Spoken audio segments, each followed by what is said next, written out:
आज सकाळी काही लोकांनी, शिवसैनिकांनी, पत्रकारांनी, मित्रांनी सकाळी 6 वाजल्यापासूनच मला फोन करायला सुरुवात केली आहे की दादा, आम्ही पेपरमध्ये, सामनामध्ये बातमी वाचली, टी व्हीवर बातम्या येत आहेत की आपली शिवसेना पक्षातून पक्षविरोधी कारवाईमुळे हकालपट्टी करण्यात आलेली आहे. काय म्हणायचं आपल्याला? मला क्षणभर काही कळेच ना. मला वाटलं कोणतरी माझ्याशी मस्ती करत आहे. विश्वासच बसेना की माझी हकालपट्टी शिवसेना पक्षानं केलेली आहे. नंतर मी सामना पेपर वाचला आणि त्याच्यामध्ये ही बातमी वाचल्यानंतर मला शॉक बसला. काय बोलावं, काय प्रतिक्रिया द्याव्यात हे मला समजेनासं झालं. खरं म्हणजे काल रात्री 10:30 वाजता मी आदरणीय पक्षप्रमुख उद्धवजींशी फोनवर प्रत्यक्ष बोललो.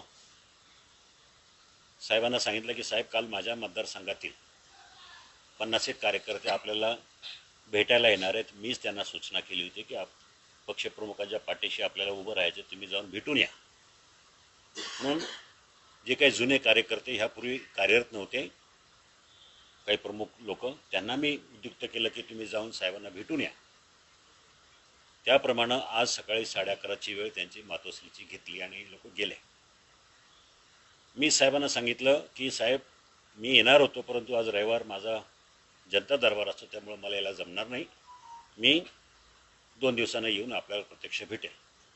साहेब म्हणाले काही हरकत नाही, परंतु तुम्ही जी पोस्ट केली ती खूप व्हायरल झाली आणि त्याचं मला वाईट वाटलं. मी म्हटलं साहेब, मला जे वाटतंय की त्या पोस्टमध्ये मी राज्याच्या मुख्यमंत्र्याचं अभिनंदन केलं, काही चूक केली असं मला वाटत नाही. तर ते म्हणाले ठीक आहे, जाऊ द्या, काही हरकत नाही, झालं, तुम्ही मंगळवारी मला येऊन भेटा. आणि म्हटलं साहेब, मी 18 वर्ष 20 वर्ष शिवसेनेबरोबर प्रामाणिक आहे, तुम्हाला कधी चुकीचं दिसलं असं मी काही केल्याचं नाही? म्हणे अजिबात नाही. 18 वर्ष तुम्ही शिवसेनेत असताना लोक, मीडिया सातत्यानं चर्चा करायची की आढळराव जात आहेत, पण जात्या म्हणाले तुम्ही गेले नाहीत, मला तुमचा अभिमान आहे. हे रात्री 10:30 वाजता बोलले. चर्चा असताना सुद्धा तुम्ही कुठं गेले नाहीत, मग याचा मला अभिमान आहे. आणि जे जाणार नाहीत याची खात्री होती असे लोक गेलेत, त्यामुळे तुम्ही काळजी करू नका, तुम्ही मंगळवारी येऊन मला भेटा. असं सगळं झालं व्यवस्थित. आणि सकाळी मी पेपर वाचतो, अशा प्रकारची गोष्ट आहे. मला हे कळत नाही की नक्की काय चाललं आहे. गेल्या 4-5 दिवसापासून मी पाहतो की वातावरण गेल्या 10 दिवसापासून महाराष्ट्राचं तापलं आहे. पण माझी काय चूक आहे? मी काय कमी केले या पक्षासाठी? माझी हकालपट्टी करताना म्हणजे कुणीतरी काहीतरी आरोप ठेवायचा, काहीतरी मला दाखवायचं की एक मुख्यमंत्र्याच्या विरोधामध्ये पोस्ट लिहिली, हा माझा गुन्हा, आणि ह्या गुन्ह्याची मला एवढी मोठी शिक्षा. किती लोकांनी पोस्ट केली अभिनंदनाची, मग माझ्यावरची कारवाई का? अरे 18 वर्ष ह्या मतदारसंघामध्ये कुणीही नसताना मी एकटाच समर्थपणे राष्ट्रवादीशी लढाई करतो आहे. राष्ट्रवादीला अंगावर घेतलं आणि त्याचीच फळं मी आता भोगतो आहे. हे आज जे चाललंय ना, त्याची ही परिणाम आहेत. राष्ट्रवादीला 15 वर्ष मी लढलो आहे, त्यांच्या संघर्ष केला, उभा संघर्ष केला, एकटा माणसानं निधड्या छातीनं संघर्ष केला आहे. पवारसाहेबांनी मला ऑफर दिली होती 2009ला की आढळराव, तुम्ही शिरूरमधून लढू नका, मला तिथून लढायचं आहे, तुम्हाला मी 2 टर्म राज्यसभा देतो, 1 रुपया खर्च न करता मी तुम्हाला 2 टर्म राज्यसभा देतो. ही मीटिंग 24/11 झाली होती ताजमध्ये, जिथं 26/11 झालं त्या हॉटेलमध्ये.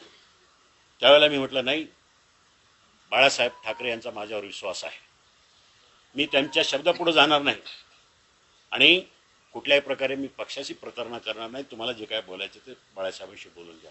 एवढा प्रामाणिक राहिलो आहे. 15 वर्ष शिवसैनिकांसाठी, कार्यकर्त्यांसाठी जीवाला जीव दिला आहे. आज सुद्धा खासदार नसताना शिवसैनिकावर होणारे अन्याय एक हाती मी सांभाळतो आहे. कोणाला पोलीस स्टेशनला अडवले, कोणाला तहसीलदार कार्यालयामध्ये त्रास आहे, कोणाला RTOनं अडवले, कुठं सगळ्या गोष्टी सकाळपासून संध्याकाळपर्यंत कमीत कमी 20-25 फोन आज सुद्धा करावे लागतात.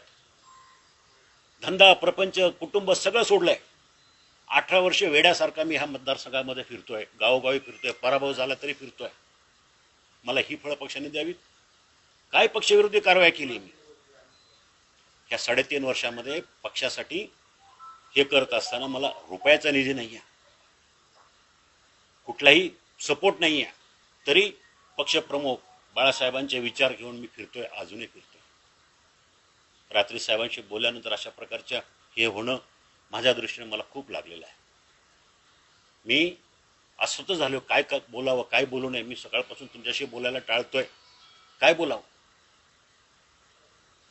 आणि म्हणून आता पक्षाने जे सांगितलं की आम्ही ते ऑर्डर मागं घेतोय, ठीक आहे, पण आज संपूर्ण महाराष्ट्रभर माझी काय किंमत झाली ती केली, पक्षाने ती केली आहे. मला माझ्या शिवसैनिकांना आव्हान करायचं आहे, मी तुमच्याबरोबरच आहोत.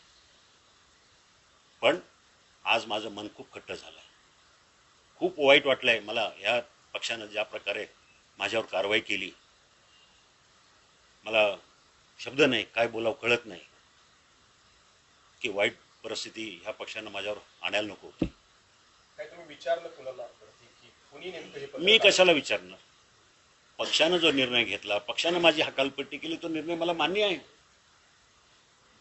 मला निर्णय मान्य आहे. नंतर पक्षानं आता काढलंय शुद्धीपत्रक, नंतर मला फोन आले विनायक राऊत, अनिल देसाई, आदरणीय उद्धवजी, की नाही चुकीनं झालं असं मला नाही वाटत. ठीक आहे, चुकीनं झालं असं चुकीनं झालं, पण याच्यावरून पक्षामध्ये माझी काय किंमत आहे हे मला कळतं. मी माझं तरी समजतं की मी फक्त एकच चूक केली की राष्ट्रवादीला अंगावर घेतलं आहे. 3.5 वर्ष त्यांच्या विरोधामध्ये ठामपणे उभं राहिलो, ही माझी चूक आहे. असेल तर मला जी शिक्षा दिली ती मी घ्यायला तयार आहे. मी त्यापेक्षा जास्त काही बोलणार नाही. मी पक्षाच्या विरोधात तर नाहीच आहे. बघू, विचार करू काय होते ते शांत डोक्यानं. मला अजूनही कळत नाही काय बोलावून काय रिॲक्ट व्हावं. काय म्हणाले उद्धव ठाकरे आता फोन आलेला तुम्हाला, नेमकं काय तुमचं संभाषण काय झालं? नाही, संभाषण एवढंच म्हणाले की ते रात्री आपण बोललो आणि सकाळी अशा प्रकारची बातमी येणं मला सुद्धा हळहळ वाटते, पण तुम्ही काळजी करू नका, आम्ही हे करून प्रेस नोट काढू. काल रात्री तुमचं ज्या प्रकारे पक्षप्रमुखांशी बोलणं झालं आणि एक जी कारवाई झालेली आहे, म्हणजे पत्र निघालं होतं सामनातून, ते प्रसिद्धही करण्यात आलं, तर पक्षप्रमुखाच्या विरहित ती कारवाई करण्यात आलेली असं तुम्हाला वाटतं? मला काहीच वाटत नाही, काहीच माहिती नाही. मी सांगतो ना, मला शॉक बसला, मला माहितीच नाही आहे. आढळराव पाटलांना अशा पद्धतीची कारवाई होणे, पक्षात काही अंतर्गत आजूबाजूला लोकांचं काय, मला ते सांगतो ना, काय अंतर्गत पक्षाचं माझं माहितीच नाही. काही शॉकिंग आहे, निशब्द झालोय मी. इतके दिवस प्रामाणिक राहून सुद्धा अशा पद्धतीने पक्ष हे करत असेल तर मग कशी निष्ठा ठेवायची? नाही, मी एकनिष्ठ राहिलोय. मी आजपर्यंत एकनिष्ठ राहिलो. मला काही माहिती नाही कोणी केलं, का केलं, कशाबद्दल केलंय आणि कोणावर का दोष द्यायचा. मधल्या काळात अनेक खासदार एकनाथ शिंदे गटाच्या संपर्कात होते, तुम्ही शिंदेच्या संपर्कात होता? नाही, मी खासदार नाहीच आहे, त्यामुळे मी काय संपर्कात असण्याचा, मी त्यांच्या संपर्कात राहून त्यांना उपयोग काय. यानंतर कार्यकर्त्यांच्या काय भावना आहे? सकाळपासून नाही, कार्यकर्त्यांच्या भावना माझ्यासोबत आहेत, कार्यकर्ते आहेत, मी कार्यकर्त्यांच्या सोबत आहोत. मी आज विचार करतोय दिवसभर, बघू शक्य झाल्यास मी आदरणीय उद्धवजींना पण जाऊन भेटेल. जरी भूमिका काय राहणार तेच काही सांगता येत नाही. मी आता आज उद्याकडे 2 दिवस विचार करेल. एकनाथ शिंदे मागच्या खूप दिवसापासून म्हणतात शिवसेना राष्ट्रवादी काँग्रेस संपवायला निघाली, तुम्ही राष्ट्रवादीशी संघर्ष करताय आणि त्याच्यात तुमची हशी आकलपट्टी होती. एकनाथ शिंदे हे काल परवा म्हणाले असतील, पण मी सुरुवातीपासून राष्ट्रवादीला विरोध करतोय, आज नाही. शपथविधी झाल्यानंतरच्या 4 दिवसानंतरपासून, म्हणजे अगदी 2019 पासून मी राष्ट्रवादीला, कारण राष्ट्रवादी आम्हाला संपवतात. मी ह्या सगळ्यात अगोदर मी विधान केलं की आम्हाला जगू द्या.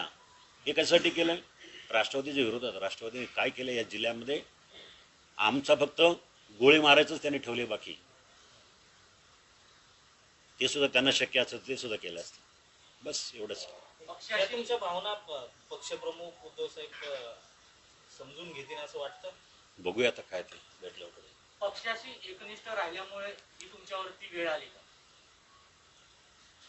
नाही, पक्षांनी एकनिष्ठ राहिल्यामुळे असं काही कसं सांगता येईल काय ते?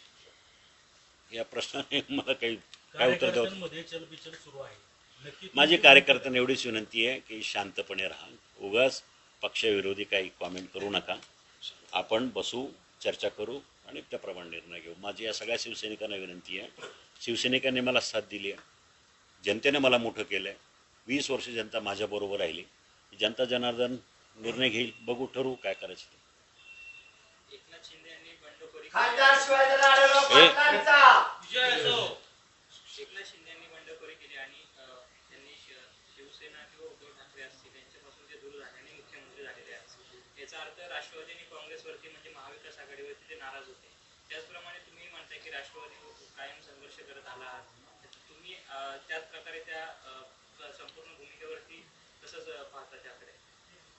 नाही, हा विषय प्रश्नच बरोबर नाही, मला कळत नाही. म्हणजे ते त्यांची भूमिका वेगळी असेल, माझी भूमिका वेगळी आहे.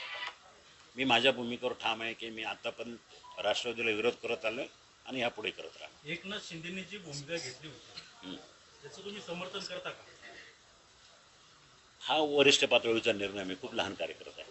तुम्ही वारंवार महाविकास आघाडीच्या विरोधात बोलता. बघा, जिल्हा प्रमुख म्हणून मी आपल्याला एक निश्चित करतो आज की आमचं भांडण राष्ट्रवादी काँग्रेसबरोबर कालही होतं, आज आहे उद्या राहणार आहे. महाविकास आघाडीमुळे शिवसैनिक 100% महाराष्ट्रामधला नाराज होता. त्याच्यामुळे एवढे आमदार एकनाथ शिंदेच्या बरोबरीने गेले. मातोश्रीवर भाजपमध्ये जातील असं बोललं जात होतं. पक्षात नाकलपट्टी झाल्यानंतर तुम्हाला भाजपच्या नेत्यांचा कोणाचा फोन आला? नाही नाही नाही आता हे बघा, मी शिवसेनेमध्ये प्रवेश केल्यापासून, खासदार झाल्यापासून दुसऱ्या दिवसापासून अफवा आहे की मी राष्ट्रवादीमध्ये जाणार, मी काँग्रेसमध्ये जाणार, मी भाजपामध्ये जाणार आहे.